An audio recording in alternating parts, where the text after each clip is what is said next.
ano talaga yung pinakaginawa mo doon sa may holy water? So, anong una nangyari? Kumuha ka ng sobre. Opo, kumuha ako ng sobre, tapos binalik ko agad, tapos tumingin ako sa holy water kasi ang meaning doon, nag-wish ako doon sa holy water.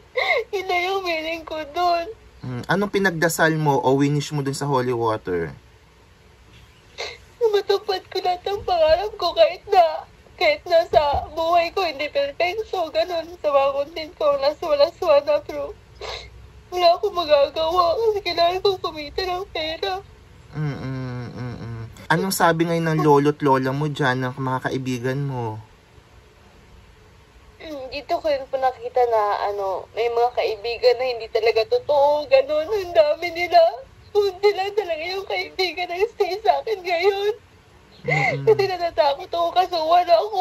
Ayoko makulong. Wala naman ako ginawang masama. Nag-video lang ako pero hindi ko dinalaan yun doon. Wala akong ginawang masama.